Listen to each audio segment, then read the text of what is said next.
Shabbat Shalom familia, que el Eterno los bendiga a todos. Damos gracias al Padre por la oportunidad que nos está brindando de llegar a este tiempo, la conclusión del Shabbat y la conclusión del tema de esta semana, que es la Parashá Terumá.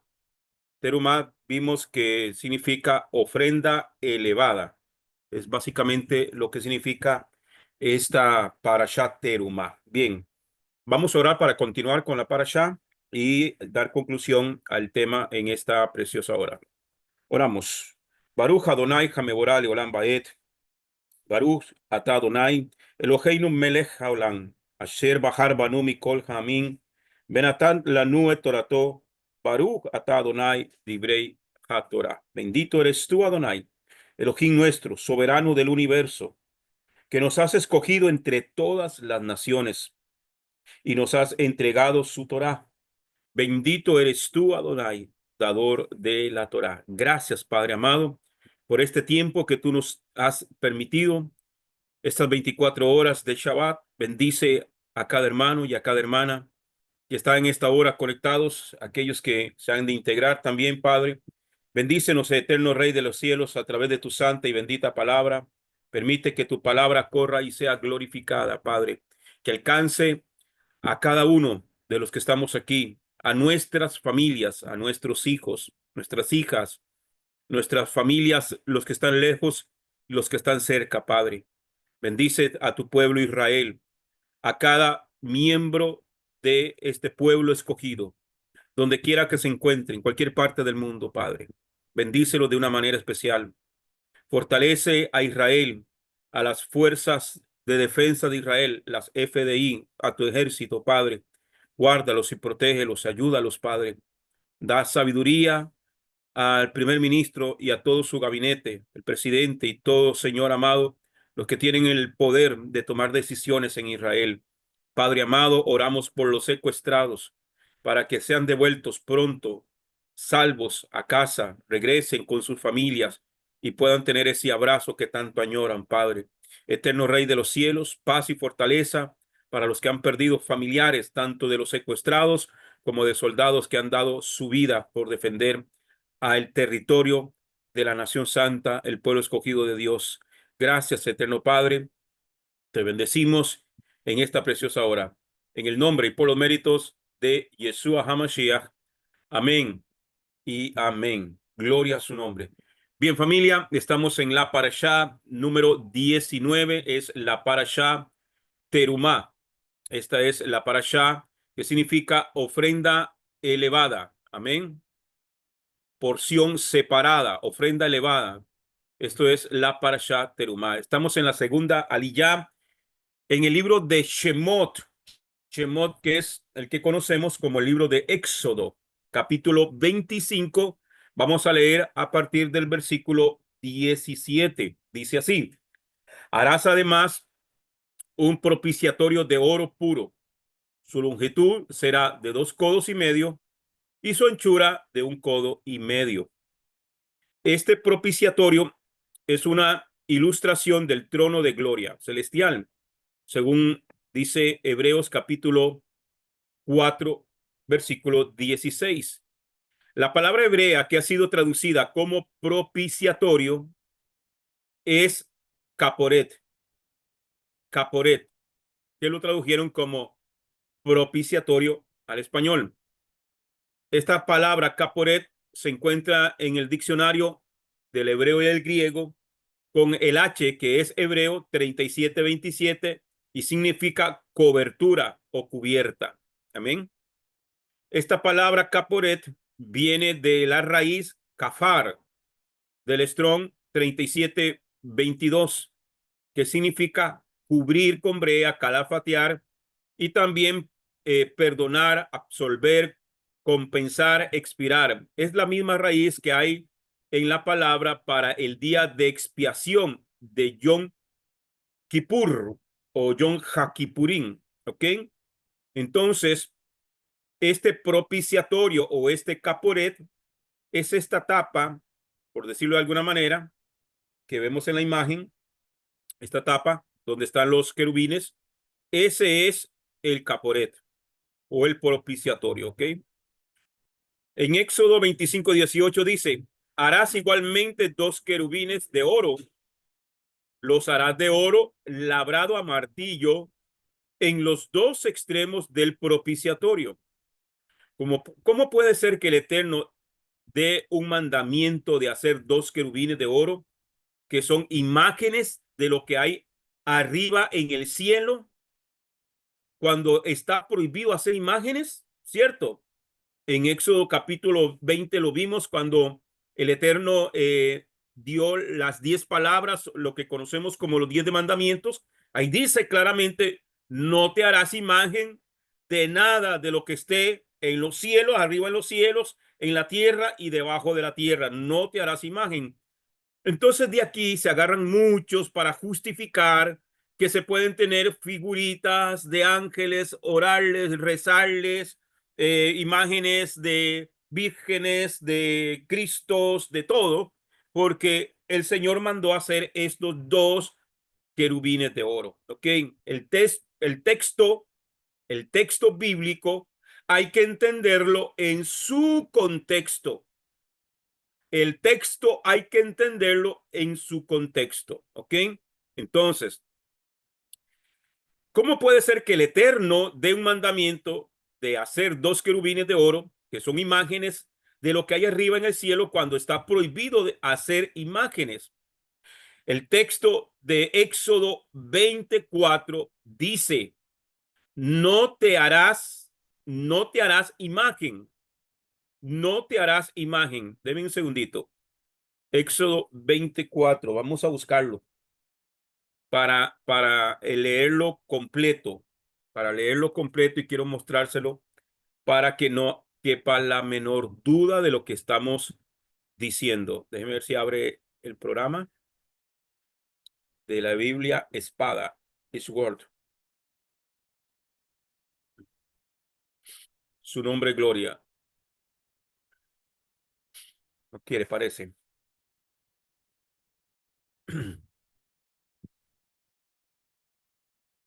Ok. Éxodo capítulo 20. Vamos a buscarlo. Está medio pegadillo.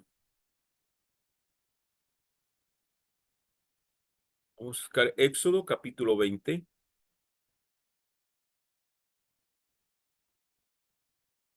Éxodo capítulo 20, verso 4.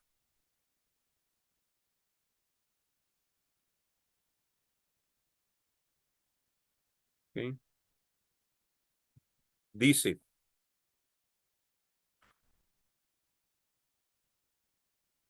no te harás ídolo ni semejanza, ¿ok? Dice, no, no te harás ídolos.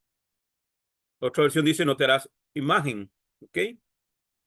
Ni semejanza alguna de lo que está arriba en el cielo, ni abajo en la tierra, ni en las aguas debajo de la tierra. No los adorarás, ni los servirás, porque yo, el Señor tu Dios, soy Dios celoso, que castigo la iniquidad de los padres sobre los hijos hasta la tercera y cuarta generación de los que me aborrecen. Ok, pero el texto aquí es, no te harás ídolo o no te harás imagen. Entonces, volvamos al texto, volvamos al PDF. Ok, entonces, no te harás, ¿ok? La palabra clave aquí es te. No te harás, ¿ok? En este caso, el Eterno ordenó que se hicieran 2 querubines en su santuario. No es lo mismo que cuando una persona se haga una imagen como representación de algo divino. Está prohibido, pero en este caso hay una orden divina detrás. No es invención del hombre. Entonces, no te hagas un ídolo para ti, no te hagas una imagen para tú adorarlo. Eso es lo que quiere decir. Entonces, la palabra clave ahí es te, no te harás en Éxodo 20. Pero aquí el Señor le está diciendo, ¿ok? Que si hiciera 2 querubines labrados a martillo de oro macizo, de oro puro. Y los querubines tendrán, Éxodo 25:20 dicen, y los querubines tendrán extendidas las alas hacia arriba, cubriendo el propiciatorio con sus alas, uno frente al otro. Los otros, los rostros de los querubines estarán vueltos hacia el propiciatorio, como se ve aquí en la imagen. De hecho, esta imagen la tomé del Instituto del Templo en Jerusalén. De ahí lo tomé, esta imagen, del arca del testimonio o el arca de la alianza. ¿Ok? Entonces, más o menos algo así es como están. Sus alas hacia arriba, tapando el propiciatorio, sus rostros uno con el otro. Amén. Mirando el propiciatorio. Ok, entonces, seguimos. Dice, y los querubines tendrán extendidas las alas hacia arriba, cubriendo el propiciatorio con sus alas, uno frente al otro. Los rostros de los querubines estarán vueltos hacia el propiciatorio. Estos dos querubines están adorando al Eterno, que es invisible, que se manifestaba con su luz entre estos dos, debajo de sus alas, encima del arca. Como son dos los hijos de Israel, no los confundirían con el Eterno. Como son dos querubines, los hijos de Israel no los iban a confundir con el Eterno. Y como están adorando, inclinándose y extendiendo sus alas, no pueden ser confundidos con dioses. Están señalando hacia alguien más importante. También los dos querubines nos hablan de la importancia de la unidad entre hermanos junto al trono eterno. Ahora, para los que pueden abrir micrófono y contestarme las siguientes preguntas. ¿Cómo estaba dividido, el Mizcán, el tabernáculo? Sus áreas. ¿Cuáles eran sus áreas? Tenían tres divisiones. Estaba en tres, Ajá. ¿Cuáles estaba eran? el atrio, El atrio, el lugar santo y el lugar santísimo. el lugar santo y el lugar santísimo. Entonces, ¿y dónde se encontraba el arca del testimonio? En el lugar santísimo, En el lugar santísimo. ¿Quién podía entrar en el lugar santísimo? en el lugar santísimo, es más, en el lugar santísimo nadie podía entrar y si se podía entrar era solamente una vez al año y el sumo sacerdote. Solamente el sumo sacerdote entraba una vez al año para Yom Kippur. Solamente en ese día, solo un día al año. Ese día entraba como 5 veces, si mal no recuerdo, al lugar santísimo. Entonces, esos querubines, el pueblo no los miraba. Cuando se transportaba, cuando el Mizcán se desarmaba para ser transportado, el Mizcán estaba hecho, el tabernáculo estaba hecho de una manera que los levitas que estaban encargados de armar y desarmar, ellos quitaban la cortina, una de las cortinas de los velos, y caía encima del arca. Entonces el pueblo nunca vio esos querubines. Entonces no era un lugar de idolatría, como a muchos quieren tomar ese pasaje para hacerse sus ídolos. ¿Ok? No son ídolos, no son ídolos. Era una representación de la gloria del Eterno. ¿Ok? Y esos querubines estaban adorando al Eterno en una posición de adoración.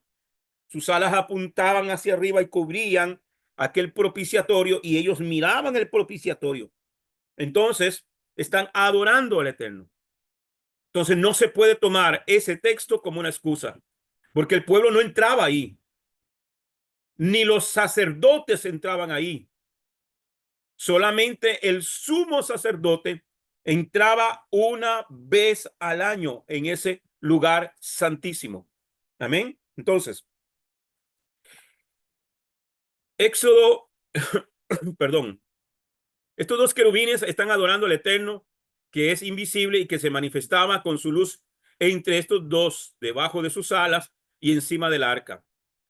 Como son dos, los hijos de Israel no los confundirían con el Eterno, y como están adorando, inclinándose y extendiendo sus alas, no pueden ser confundidos con dioses. Están señalando hacia alguien más importante, hacia el Eterno. También los dos querubines nos hablan de la importancia de la unidad entre hermanos junto al trono del Eterno. Éxodo 25, 21 y 22 dice: y pondrás el propiciatorio encima del arca, y en el arca pondrás el testimonio que yo te daré. Allí me citaré contigo, y de sobre el propiciatorio de entre los dos querubines que están sobre el testimonio te hablaré acerca de todo lo que he de darte por mandamiento para los hijos de Israel. Ese fue el lugar de encuentro entre el Eterno y Mosé. Esto nos enseña que el lugar donde puedes encontrar al Eterno está en tu interior, en tu espíritu, en tu corazón, porque somos ese templo. Amén. Somos también ese templo. Ese lugar, ese es el lugar de encuentro íntimo entre el Eterno y tú. En tu espíritu puedes acercarte al trono de gracia, el propiciatorio que está en el cielo, como está escrito en Hebreos capítulo 4, carta a los Hebreos 4:16. Por tanto, acerquémonos confiadamente al trono de la gracia para que recibamos misericordia y hallemos gracia para la ayuda oportuna. Éxodo 25:23 dice: harás asimismo una mesa de madera de acacia, una por favor, ayúdame con micrófonos. Listo. Ok, entonces, dice Éxodo 25:23: harás asimismo una mesa de madera de acacia, su longitud será de 2 codos, su anchura de 1 codo y su altura de 1 codo y medio. La mesa representa la provisión del Eterno para el mundo. Por eso no podía estar vacía en ningún momento. Siempre tenía que tener panes encima. En hebreo es Shulchan Leje Hapanim, Lejen Hapanim, que significa mesa de los panes de la presencia. ¿Ok? La mesa es esta de aquí abajito. No sé si se la logran ver. Le iba a poner otra imagen, pero esta también la tomé del Instituto del Templo. ¿Ok? Se ve excelente. Y, y estos, ahí van los panes y tenían estas barras que las ponían allí. ¿Ok? Para que se sostuvieran estas molduras del pan. ¿Ok? El pan lo moldeaban de una manera. No es como lo presentan en algunas imágenes, que es redondo. No, no es redondo, no era redondo. ¿Ok? Le daban figura con estos moldes. ¿Ok? Y lo ponían ahí, que eran 12 cestas de estas, 12 cestas de estas. ¿Ok? Que se ponían los viernes al entrar el Shabbat. Al entrar el Shabbat. Y duraban una semana ahí dentro del tabernáculo del Mishkan, y la semana siguiente, al siguiente Shabbat, se quitaban y y eran comidos por los levitas, que estaban, los sacerdotes que estaban ministrando, los que entraban, los que salían, y el sumo sacerdote, los que estaban ahí a cargo en el Mishkan. Ese pan era comido por los levitas, por los sacerdotes que servían en el templo o en el Mishkan, en este caso. ¿Ok? Entonces, a eso se le llama mesa de los panes de la presencia. En hebreo es Shulchan Lejen Hapanim. Hapanim es como su rostro. ¿Ok? los panes de su rostro. Éxodo 25:30 dice, y pondrá sobre la mesa el pan de semblantes perpetuamente delante de mí. El pan estaba hecho con una caja, pero con dos de sus lados abiertos. Según Rashi, se llama pan de semblantes. En hebreo es lejen japanín, porque era como si tuvieras rostros, superficies que miraban a ambas direcciones hacia los lados del tabernáculo. Una mesa es un lugar de encuentro, un lugar donde hay una relación íntima entre personas. De hecho, una mesa es un altar. ¿Ya? Es un altar. Una mesa es un lugar de encuentro, un lugar donde hay una relación íntima entre personas. El hecho de comer juntos es algo que implica unidad, compañerismo y amor, como está escrito en Git-Galut, capítulo 3, versículo 20, Apocalipsis 3:20. Y aquí yo estoy a la puerta y llamo. Si alguno oye mi voz y abre la puerta, entraré a él, cenaré con él y él conmigo. Una relación íntima. En la Torá y en la cultura del cercano y Medio Oriente, amado hermano, la mesa era un lugar sagrado, sumamente importante, y no a cualquiera se le invitaba a su mesa a comer. ¿Por qué? Porque era estar de acuerdo con el Dios que le estaba supliendo a aquella persona. Por eso vemos que los judíos no entraban en casa de gentiles a comer con ellos. ¿Por qué? Porque era algo que es como estar de acuerdo con el Dios que a ti te provee. Pero al Dios que a ti te provee no es el Dios que me provee a mí, porque a mí el que me provee es Hashem Adonai Elohim. ¿Ok? Entonces, es por eso. La mesa en la casa de un judío es vista como un altar, un lugar donde hay un encuentro con el Eterno junto con los demás. Amén. Según Ezequiel 41:22. Antes de partir el pan, se hace netilat yadajin o yadayin, que es el lavado de manos antes de comer el pan. Por eso es que en Shabbat, amén, se hace la ceremonia de netilat yadayin, el lavado de manos. Amén, con el fin de presentarse ante el Eterno con las manos ritualmente limpias, como dice el Salmo 24:3-4. Vamos a leerlo. ¿De dónde salió eso de que hay que lavarse las manos? De aquí. ¿Quién subirá al monte de Hashem? ¿Y quién podrá estar en su lugar santo? El de manos limpias y corazón puro, el que no ha alzado su alma a la falsedad, ni ha jurado con engaño. El netilat yadayín se hace antes de comer pan horneado de alguna de las 5 clases de cereales: trigo, cebada, avena, centeno y espelta. Según el Shulchan Aruch, que es un libro que lo estaba leyendo ahora, no sé si lo tengo aquí o este es otro. No, este es otro. Por ahí lo tengo. El Shulchan, según él, dice que el lavado de manos se hace con 1/8 de litro de agua, aproximadamente, ¿ok? Se recomienda verter agua en abundancia sobre las manos.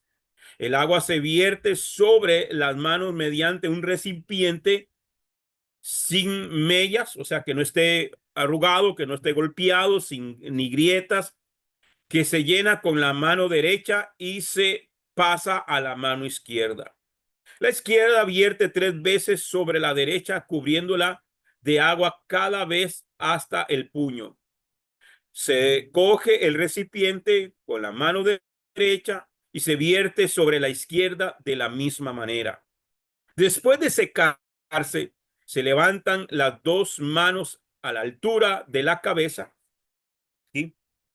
Y se dice la siguiente bendición: ¿Ok? Esta es la bendición de el lavado de manos. Baruch atah Adonai Eloheinu melech haolam, asher kedishanu ben misbotah betzibanu al netilá yadayim. En español sería, bendito eres tú, Señor nuestro, Dios, Rey del universo, que nos santificó con sus mandamientos y nos ordenó la purificación de las manos. Esa es la oración que hacemos cada vez que hacemos el lavado de manos.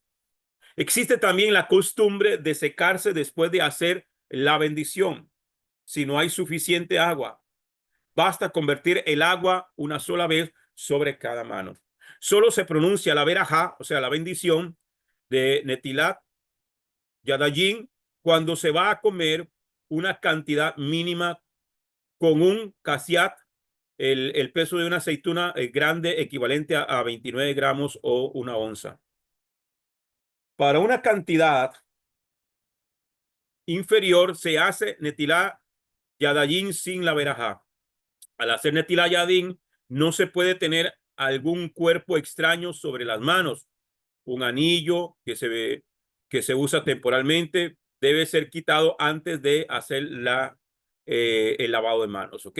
Este lavado de manos antes de comer pan es un mandamiento rabínico que se ha establecido en recuerdo de los sacerdotes que tenían que estar ritualmente puros para poder comer de las ofrendas y el diezmo del pueblo. El lavado de manos es una señal de inocencia, de un deseo de usar las manos de manera limpia delante del Eterno, como está escrito en el Salmo capítulo 26, versículo 6. Lavaré en inocencia mis manos y andaré en torno a tu altar, oh Eterno. Comparar también con Levíticos 15:11 y Devarim, Deuteronomios 21:6. En Marcos capítulo 7 aparece una discusión entre algunos fariseos y Yeshua sobre la costumbre de Netilat Yadayim antes de comer pan, como está escrito en los versículos 1 y 2. Amén. Marcos 7, 1 y 2.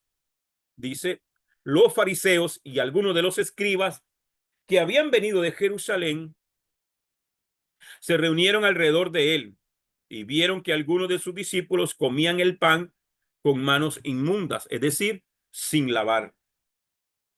Este texto nos da la impresión de que Yeshua mismo había hecho Netilat Yadayim, puesto que solo algunos de sus discípulos no lo habían hecho cuando estaban comiendo. La acusación de estos fariseos mostraba que ellos habían elevado estas costumbres al nivel de mandamiento de Dios y por eso fueron severamente corregidos por nuestro maestro. ¿Okay? Es una costumbre, pero no es un mandamiento. ¿Okay? Inmediatamente después de Netilat Yadayim y sin interrupción se recita la bendición sobre el pan. Se levanta el pan con las dos manos y se pronuncia la siguiente verajá, la siguiente bendición. Verajá es bendición. Baruch atah Adonai Eloheinu melech haolam, hamotzi lechem min haaretz. Bendito eres tú, Señor Elohim nuestro, Rey del universo, que extrae pan de la tierra. Esa es la bendición cuando partimos el pan, la que hacemos cuando comemos el pan en la noche de Shabbat. Y cada vez que hay una celebración y cada una de las, cuando hacemos los diferentes festividades de Moedín. ¿Okay? Inmediatamente después, sin interrupción, se come un pedazo de pan untado en sal, como está escrito en Levítico capítulo 2, versículo 13. Además, toda ofrenda de cereal tuya sazonarás con sal, para que la sal del pacto de tu Dios no falte de tu ofrenda de cereal. Con todas tus ofrendas ofrecerás sal. Por eso es que el pan que es un pan dulce, ¿verdad? Le rociamos un poquito de sal, amén, cuando hacemos la verajá y lo comemos. ¿Ok? La recitación de la verajá de Hamotzi solo es obligatoria para uno de los comensales israelitas. Para los justos de las naciones, esta bendición es opcional, pero muy recomendable. ¿Ok? El amo de casa tiene preferencia. Cuando los demás dicen amén, es como si ellos hubieran recitado la bendición. ¿Ok? Entonces, por ejemplo, en un hogar, una familia o la congregación, uno que esté en convenio, que esté en el pacto, hace la oración, hace la verajá, amén, y el resto dice amén, amén, no omen, es amén. ¿Ok? Es amén, porque es estar de acuerdo con la bendición y es como si se hubiese hecho. El amo de casa distribuye un pedazo de pan a cada uno. Los comensales no deben probar el pan antes del amo de casa.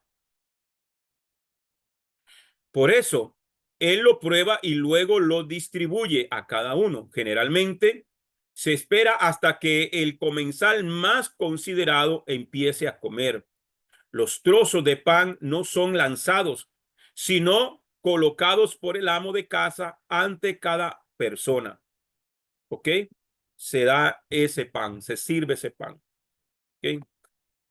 No se tira, no se lanza, se da. No se entrega en sus manos porque así se hace con los enlutados. La bendición sobre el pan incluye todo el resto de los alimentos excepto el vino. ¿Ok? La mesa es un lugar de encuentro espiritual. Por tanto, es importante hablar de la Torá en cada comida y comer de manera decente, no con glotonerías, ni tratar la comida sin respeto. Amén. Y ahí le pongo la cita para ver Números 21, capítulos 5 y 6. Perdón, versículos 5 y 6. Capítulo 21, versículos 5 y 6. No está permitido comer con pecadores, como está escrito en 1 Corintios 5:11. Y de aquí viene la costumbre de los judíos, del pueblo judío, de nuestros hermanos, que ellos no se sentaban a comer con gentiles. ¿Ok? 1 Corintios 5:11.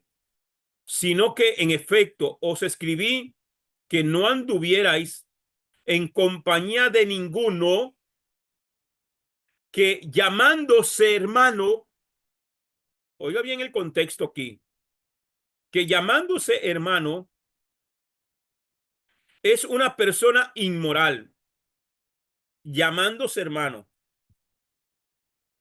un impío, ok, un impío que puede ir a la congregación, puede llamarse siervo de Dios, puede hasta predicar, puede hasta cantar, puede hasta estar sirviendo en una congregación, pero dice que es un pecador. Amén. Dice que ninguno llamándose hermano y es una persona inmoral o avaro o idólatra o difamador o borracho o estafador. Con ese ni siquiera comáis, ni siquiera se siente a la mesa. Con ese que dice ser hermano, con ese que dice ser creyente, con ese que dice ser hijo de Dios, con ese, pero que anda en avaricia, que es un idólatra, que es un chismoso, un difamador, que es un chismoso, amén, un borracho, un estafador que le debe a Raimundo y todo el mundo y no paga y hace negocios oscuros.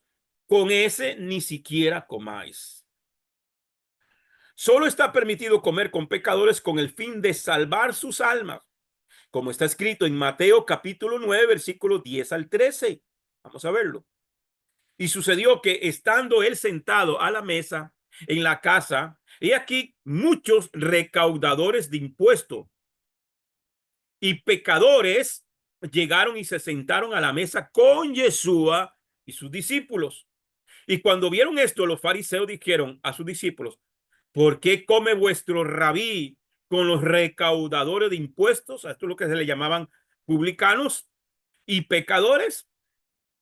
Al oír esto, dijo, los que están sanos no tienen necesidad de médico, sino los que están enfermos. Mas id y aprender lo que significa misericordia quiero y no sacrificio. Porque no he venido a llamar a justos, sino a pecadores. ¿Ok?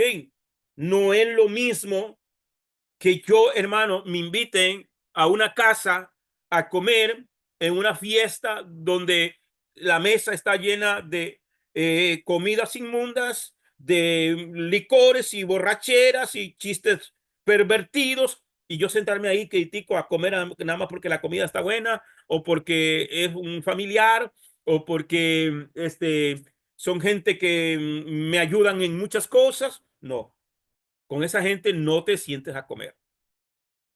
Pero si vas a ir a una casa, te invitan a una casa para que usted lleve un mensaje, para que usted le hable, para que usted enseñe, ok, vaya, siéntese a la mesa, sabiendo sí tu compromiso con el Eterno, que no te vas a comprometer a comer cualquier cosa porque tienes que respetar lo que dice el Eterno. Ok, si te van a servir una chuleta ahí asada, no, no puedo comerlo. No puedo comer ahí. Últimamente, cuando de hace unos años para acá, estando en Torá, y me han invitado a alguna congregación, yo he ido a predicar.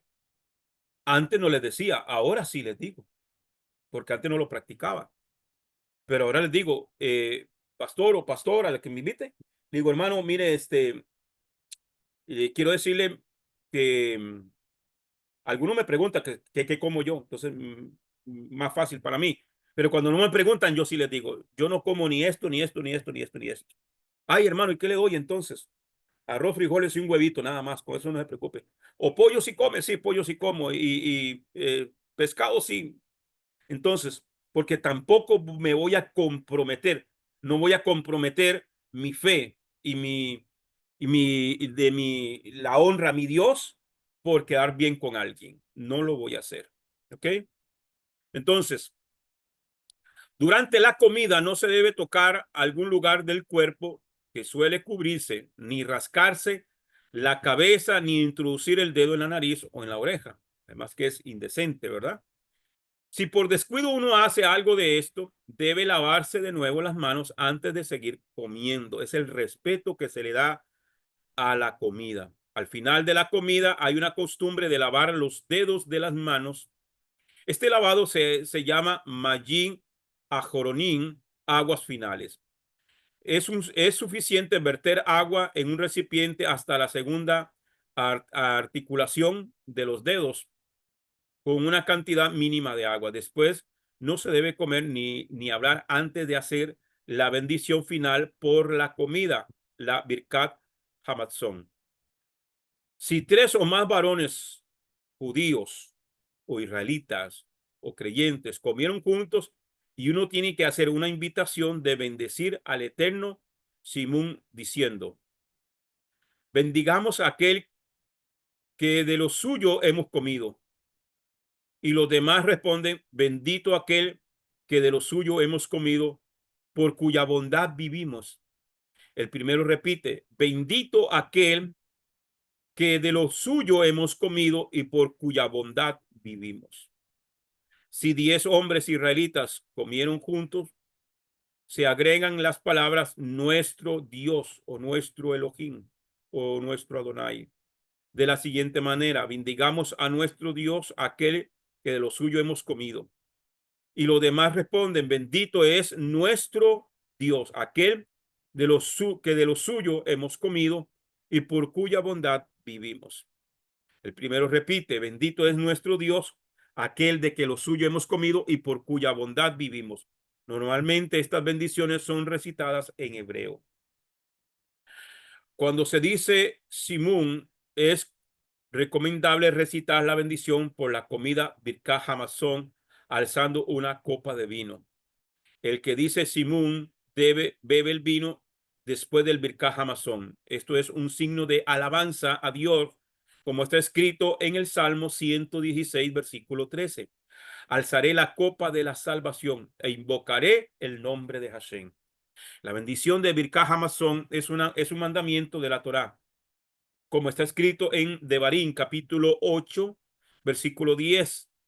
Cuando hayas comido y te hayas saciado, bendecirás a Hashem tu Dios por la buena tierra que él te ha dado. Entonces, a nosotros se nos enseñó orar antes de la comida, ¿cierto? Hay que hacerlo. Pero también hay que hacer una verajá, una bendición después de haber comido. ¿Ok? Cuando hayas comido y te hayas saciado, bendecirás a Hashem tu Dios por la tierra, por la buena tierra que él te ha dado. En los libros de oraciones está la oración entera. Está compuesta de 4 partes: la bendición por la comida, por la tierra de Israel, por Jerusalén y el templo, y por las bondades que Dios nos otorga. Se debe dejar el pan sobre la mesa durante el Birkat Hamazon en señal de nuestra gratitud a Dios por la abundancia que nos da, y en recuerdo de la mesa en el lugar santo, que siempre tenía panes encima. Esta bendición se recita sentado de donde uno comió. Si uno no come pan, hay otras bendiciones que suelen hacerse. Favor de consultar en el libro de las oraciones del Sidur. ¿Okay? Ahí están. En el Sidur están todas estas oraciones que es bueno que nosotros aprendamos a hacerlas, practicarlas. Es correcto. Amén. Tercera liyar rápidamente, hermano. A ver hasta dónde alcanzamos aquí. Dice Éxodo 25:31. Harás además un candelabro de oro puro. El candelabro, su base y su caña han de hacerse labrados a martillo. Sus cálices, sus botones y sus flores serán hechos de él. Más o menos, esto también la saqué del Instituto del Templo en Jerusalén. Aunque todavía ellos mismos dicen que no hay una exactitud de cómo es en sí la menorá, pero más o menos así, por lo menos este lo saqué del Instituto del Templo. ¿Okay? La menorá simboliza la Torá y el Espíritu. La Torá porque está escrito en el Salmo 119:105. Lámpara es a mis pies tu palabra y luz para mi camino. En Proverbios 6:23 dice, en Proverbios 6:23 dice, déme un segundito, ¿ok? Porque el mandamiento es lámpara, porque el mandamiento es lámpara. Y la instrucción, luz. Y camino de vida, las reprensiones de la instrucción. Esta palabra instrucción es Torah. En hebreo es Torah. ¿Ok? El espíritu, porque está escrito en Isaías 11:2. Y reposará sobre él el espíritu de Hashem, espíritu de sabiduría y de inteligencia, espíritu de consejo y de poder, espíritu de conocimiento y de temor de Hashem. Todo esto representa la menorá. En Gitgalut, en Apocalipsis, capítulo 1, versículo 4, capítulo 3, versículo 1, capítulo 4, versículo 5 y capítulo 5, versículo 6. Dice, vamos a leer. Apocalipsis 1:4. Juan a las 7 congregaciones que están en Asia. Gracia a vosotros y paz de aquel que es, que era y que ha de venir, y de los 7 espíritus que están delante de su trono. En Apocalipsis 3:1 dice, y escribe al ángel de la congregación en Sardis, el que tiene los 7 espíritus de Dios. ¿Cuántos brazos tiene la menorá? 7. ¿Ok? Entonces la menorá también representa al Espíritu Santo, al Espíritu de Dios. Y las 7 estrellas dice esto: yo conozco tus obras que tiene nombre de que vives, pero estás muerto. Apocalipsis 4:5. Del trono salían relámpagos, voces y truenos, y delante del trono había 7 lámparas, 7 menorot de fuego ardiendo, que son los 7 espíritus de Dios. Apocalipsis 5:6. Miré y vi entre el trono con los 4 seres vivientes y los ancianos un cordero de pie como inmolado, que tenía 7 cuernos y 7 ojos, que son los 7 espíritus de Dios enviados por toda la tierra. Amén. Eso representa la menorá con sus 7 brazos, sus 7 luminarias. Éxodo 26:1 dice: harás el techo del tabernáculo de 10 cortinas de lino trenzado, lana azul, lana púrpura y lana carmesí. Con querubines de labor de diseñador lo harás. Según el Talmud, que aquí le iba a poner se me olvidó. Según el Talmud, en otros escritos, dice que en cada hilo había 4 fibras, una de lino y 3 de lana, y cada hilo era cíctuple, trenzado con 6 hebras. 4 fibras fueron trenzadas juntas y así se formaban 24 hebras por hilo. Los querubines fueron tejidos en la tela. No eran teñidos, eran tejidos en la tela. Éxodo 26:6 dice: harás además 50 broches de oro, y con los broches unirás las cortinas una a la otra, de manera que el tabernáculo sea una unidad. La unidad es muy importante para el Eterno. Esta construcción nos enseña que hace falta unirse para poder ser templo en el Eterno, como está escrito en Juan capítulo 17, versículos 22 al 23. La gloria que me diste les he dado para que sean uno, así como nosotros somos uno. Yo en ellos y tú en mí, para que sean perfeccionados en unidad, para que el mundo sepa que tú me enviaste y que los amaste tal como me has amado a mí. Y eso nos hace falta tanto hoy, de verdad, la unidad, hermano, porque entre celos ministeriales y entre envidias y no sé cuántas cosas más que causan una separación, hermano, muy triste. En 1 Corintios 1:10 dice: os ruego, hermanos, por el nombre de nuestro Señor Yeshua, el Mesías, que todos os pongáis de acuerdo y que no haya divisiones entre vosotros, sino que estéis enteramente unidos en un mismo sentir y en un mismo parecer. Efesios 4, del 1 al 6 dice: yo pues, prisionero del Señor, os ruego que viváis de una manera digna de la vocación con que habéis sido llamados, con toda humildad y mansedumbre, con paciencia, soportándoos unos a otros en amor, esforzándoos por preservar la unidad del espíritu en el vínculo de la paz, el shalom. Hay un solo cuerpo y un solo espíritu. Así como también vosotros fuisteis llamados en una misma esperanza de vuestra vocación, un solo Señor, una sola fe, una sola tevilá, un solo Dios y Padre de todos, que está sobre todos y por todos y en todos.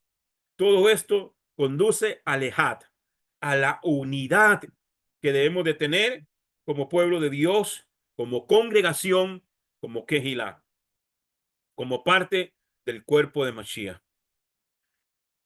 Filipenses 2, del 1 al 4 dice: por tanto, si hay algún estímulo en el Mesías, si hay algún consuelo de amor, si hay alguna comunión del Espíritu, si algún afecto y compasión, haced completo mi gozo, siendo del mismo sentir, conservando el mismo amor, unidos en espíritu, dedicados en un mismo propósito. Nada hagáis por egoísmo o por vanagloria, sino que con actitud humilde cada uno de vosotros considere al otro como más importante que a sí mismo, no buscando cada uno sus propios intereses, sino más bien los intereses de los demás. Aquí no es que es solo yo, sino es buscar el bienestar para todos juntos, ¿ok? En unidad. Para eso trabajamos en la obra del ministerio, para bienestar de todos. Amén. Conversaba esta tarde con una persona y yo le decía, mi interés de aprender no es para quedármelo yo, el interés es compartir, amados hermanos, de lo que aprendemos, de lo que el Eterno nos da, tenemos que enseñarlo a los demás para que todos podamos crecer juntos. Aquí esto no es una competencia como suele darse, desgraciadamente, de quién sabe más. Y yo sé más que usted y usted no, hermano. Es que si yo sé más y me estoy esforzando es para compartirlo, para que todos tengamos un mismo nivel de conocimiento, que tengamos un mismo nivel, porque el conocimiento nos va a hacer libres. Conoceréis la verdad y la verdad os hará libres. Por eso es que este conocimiento no lo podemos guardar, no lo podemos encasillar, no lo podemos meter en el baúl. No, hay que distribuir, como dijo el Mashiach Yeshua, nadie prende una vela y la mete debajo de la mesa. La pone encima de la mesa para que los que están en la casa todos sean alumbrados por esa luz. ¿Sí me entiende? Ese es el esfuerzo que usted y yo tenemos que hacer. Por eso nos conectamos en cada día que tenemos enseñanza, que tenemos, vamos a tener los lunes, vamos a tener los miércoles, vamos a tener viernes, vamos a tener sábado. Amén. Que usted se conecte, que usted tenga su cuadernito, que usted tenga su libreta y que usted anote y que usted aprenda, porque usted va a salir afuera al trabajo, al negocio, a donde quiera que vaya, a visitar a la familia, que lo que usted lleve que compartir. No se quede con lo que usted aprende para usted y nada más. No es ese no es el propósito de la Torá. El propósito de la Torá y el propósito de ser discípulo es ir y hacer discípulos. Mashiach empezó con 12 discípulos. Después dice que eran más de 500. Los mandó de dos en dos a 70.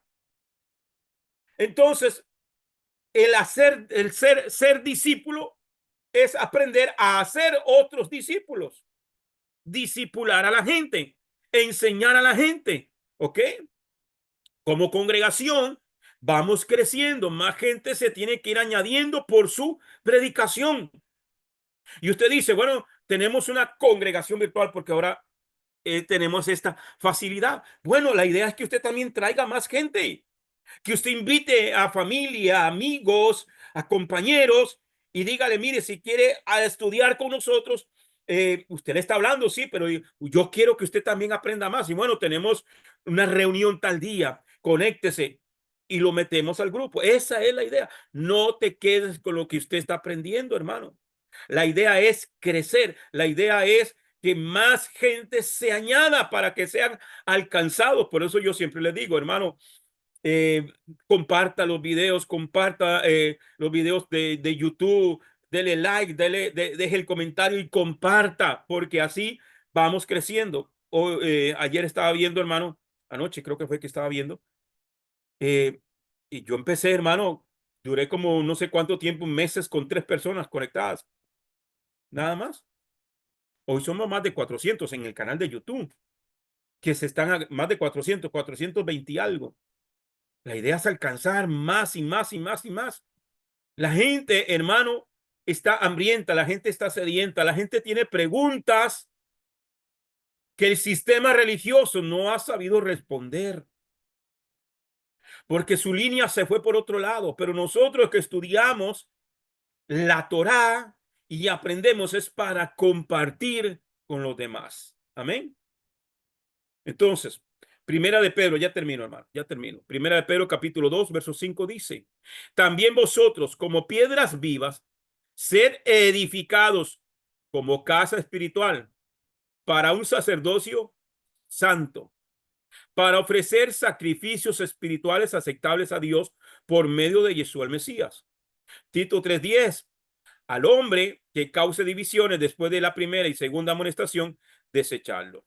¿Ok? Entonces, aquí habla de la unidad, no se puede aceptar la división. La división en la congregación del Mesías es el producto de la influencia de la carne cuando los hombres buscan sus propios intereses.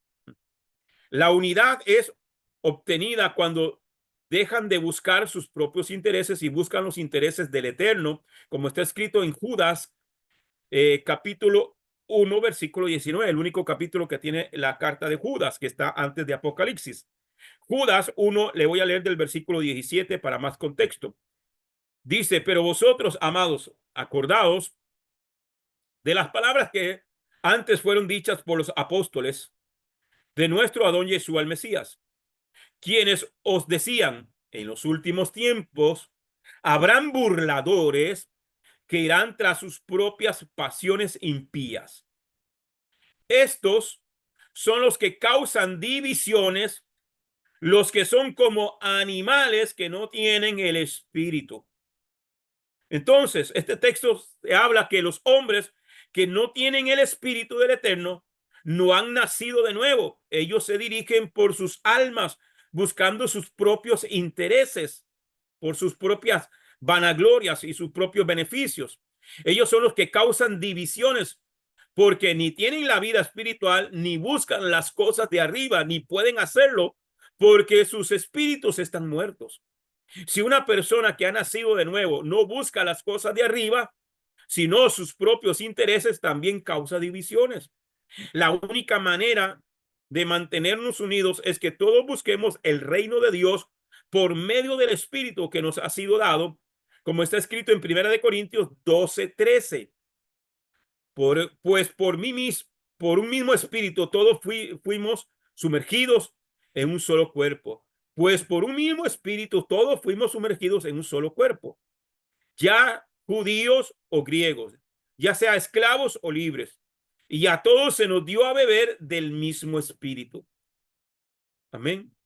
Éxodo 26:7. Harás también cortinas de pelo de cabra a manera de tienda sobre el tabernáculo. En total harás 11 cortinas.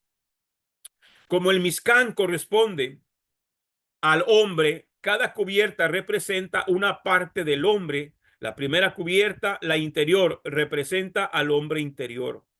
La segunda, de pelo de cabras, podrían representar el Yeser Hará, la mala inclinación. La cabra en la escritura representan los demonios y hombres rebeldes, según lo vemos en Isaías 13:21, Mateo 25:31 y 46. Dentro de cada persona hay una parte maligna que es, amén, el pecado. ¿Ok? El pecado, la inclinación al mal. La inclinación al mal. Éxodo 26:14. Harás también para la tienda una cubierta de pieles de carnero teñida de rojo y otra cubierta de pieles de tejash por encima. Sobre la cubierta de cabras había una cubierta de pieles de carnero teñidas de rojo. Esto podría simbolizar el sacrificio sangriento del Mesías que cubre la naturaleza pecaminosa del hombre. El tabernáculo era era muy hermoso por dentro, pero no muy bonito por fuera. Así es el reino de los cielos. Uno es muy atractivo para el mundo, pero cuando más uno profundice, más riquezas encuentra, como está escrito en Mateo 13:44, que dice, el reino de los cielos es semejante a un tesoro escondido en el campo, que al encontrarlo, un hombre lo vuelve a esconder y de alegría por ello va y vende todo lo que tiene y compra aquel campo. Entre más nos sumerjamos en la presencia del Eterno y entre más estudiemos y comprendemos su palabra, más tesoros vamos encontrando. Eso representaba también el Mizcán, el tabernáculo. Hermano, y no nos alcanzó el tiempo para ver más allá, amén, de las basas, las tablas que estaban alrededor, los anillos que amarraban estas basas, aquí, las barras que atravesaban y unían también y le daban firmeza a las basas de plata, amén. Según Rachi, cada tabla tenía un grosor de un codo y las tablas representaban cada miembro del pueblo de Israel. Otra vez encontramos el mensaje de la unidad entre nosotros para poder formar un templo santo para el Eterno. Todo tiene un simbolismo, todo tiene un significado muy grande y muy hermoso. Realmente, hermano, estudiar lo que es el tabernáculo, el Mizcán, el templo. Realmente yo entiendo al maestro Rico, hermano, por qué tanto énfasis en estudiar el templo. ¿Por qué tanto énfasis? Porque todo gira alrededor de él. Todo gira alrededor del templo. Todo, hermano. Es importante. Amén. Aquí hay un diagrama, hermano, de cómo estaba conformado el Mizcán, que representa. Amén. Pero creo que la próxima vez eh, vamos a comenzar a estudiar. Ya vimos las primeras dos aliyot. Amén. Y luego vamos a ver más adelante más significado de lo que es el tabernáculo. Amén. Bien, familia, vamos a dejarlo acá. Si alguien tiene algún comentario o alguna consulta, y si no, pues oramos y quedamos despedidos.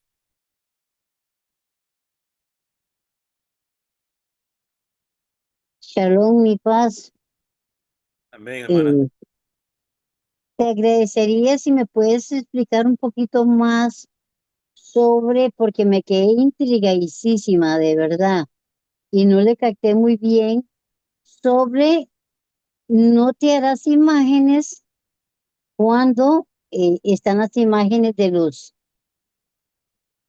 Del, en, del, en el, del, en el ok, arca. ok, Entonces me gustaría que me expliques un poquitico el por qué eso sí y el por qué primero no y después por qué sí. Es que usted dijo algo, ¿qué significan esas? Entonces me gustaría, o- es que no me quedó muy claro, disculpe. ok, ok, déjeme ubicarme allá para poder explicar un poquito más amplio. Ok, eh, cuando en Éxodo 20, que leímos ahí, en Éxodo 20 dice, no te harás.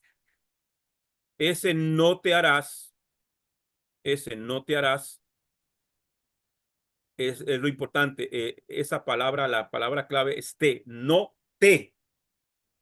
No dice no harás, dice no te harás. ¿Ok? Entonces, Ajá, que por iniciativa suya, o sea, que por iniciativa nuestra, yo no me puedo hacer una imagen. No te harás. En este caso, el Eterno está diciendo que se haga estas dos imágenes de querubines.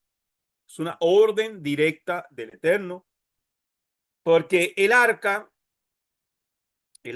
en sí representa la presencia de Dios. Eso es lo que simbolizaba el arca de la alianza. ¿Ok? La presencia de Dios en la tierra. En el trono de Dios, según la visión del profeta Ezequiel y según la visión del profeta Isaías, dice que alrededor de él hay querubines. Es una representación. Pero esta arca en, no estaba afuera en los atrios para que el pueblo lo viera y se inclinara hacia ella. No. Es más, era prohibido ver el arca. Era prohibido tocar el arca. Solamente a una familia levita que le fue otorgado ese permiso o esa misión, esa tarea de transportar el arca. Cuando el tabernáculo se desarmaba, un velo de los que estaban ahí caía sobre el arca y tapaba el arca. Nadie lo podía ver, nadie la podía tocar. Entonces, estas imágenes No es para que el pueblo las viera, mucho menos para que el pueblo las adorara. Porque entonces estaría quebrantando el mandamiento que el Eterno dijo, no te harás imagen. Por eso les leí en Éxodo 20, ¿ok? No te harás, Éxodo 24, desde el verso 3 dice, no tendrás otros dioses delante de mí. Entonces, esos querubines no son dioses. Esos querubines no son dioses. ¿Ok? No son dioses. No son ídolos.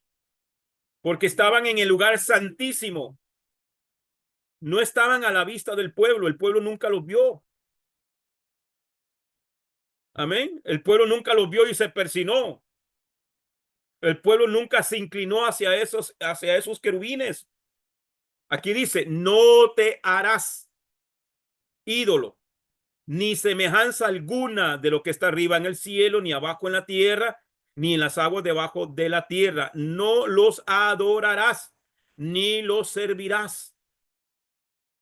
Porque yo soy el Señor tu Dios, Dios celoso, que castigo la iniquidad de los padres sobre los hijos hasta la tercera y cuarta generación de los que me aborrecen. Entonces quiere decir que estos querubines no son ídolos. El pueblo nunca los vio, el pueblo nunca los adoró, pero todo este conjunto que conocemos como el arca representaba el trono de Dios o la presencia de Dios, amén, en la tierra. Era una representación, un símil, nada más. Amén. Entonces, la Amén. persona que toma este pasaje de Éxodo 25:18 para justificar que sí se pueden hacer imágenes, no, porque el Señor ya dijo, antes dijo él, no te harás, la palabra te, o sea, de tu voluntad, no te harás imagen de nada de lo que esté arriba en el cielo, ni en la tierra, ni en las aguas debajo de la tierra. No te Podría- harás. Podríamos decir que ese era simplemente un, un ternil de lo que estaba arriba. Correcto. Exactamente. Ujú. Está bien, mi Exacto. padre, muchas gracias. Amén. Con mucho gusto. Bien, amados. ¿Alguien más? Bien. Entonces, si no hay nadie más, vamos a orar. Recordando que yo cualquier cosa le aviso, pero de momento nos vamos a ver el miércoles para el estudio de Taryat Misbot, 7 de la noche, hora de Centroamérica. Y los espero el miércoles. De este lunes en 8 creo que vamos a iniciar. Cualquier cosa yo les aviso el lunes, pero si no, de este lunes en 8 vamos a iniciar lo que es formación ministerial. Amén. Así que los que están anotados, y si hay alguno que no se ha anotado y quiere hacerlo, se comunica conmigo y con mucho gusto lo integramos al estudio de formación ministerial. Bien, oramos entonces. Baruch atah Adonai, Eloheinu melech haolam, asher natan lanu et torato, Torah emet, behaye olam natah betujenu. Baruch atah Adonai, libreja Torah. Bendito eres tú, Adonai, Elohim nuestro, soberano del universo, que nos has entregado su Torah, una Torah de verdad, y que ha implantado en nuestro interior la vida eterna. Bendito eres tú, Adonai, dador de la Torah. Gracias, Padre, por este tiempo maravilloso de Shabbat. Gracias, Padre. Esta semana la ponemos en tus manos. Esta semana que hemos iniciado ya, la ponemos en tus manos. Que todo lo que hagamos sea de hecho y de palabra, sea todo para la honra y la gloria de tu nombre. Bendice a mis hermanos, bendice a cada familia, bendice a cada miembro de Casa de Israel y a todo el pueblo en las naciones. Sean altamente bendecidos y que esta semana sea una semana de mucha prosperidad en los trabajos, en los negocios, en la salud, Padre. Gracias, eterno Rey. En el nombre y por los méritos de Yeshua HaMashiach. Amén y amén. Shabbat Tov, familia. Feliz semana para todos. Shalom, Chao shalom. a todos, feliz semana, igual. Amén.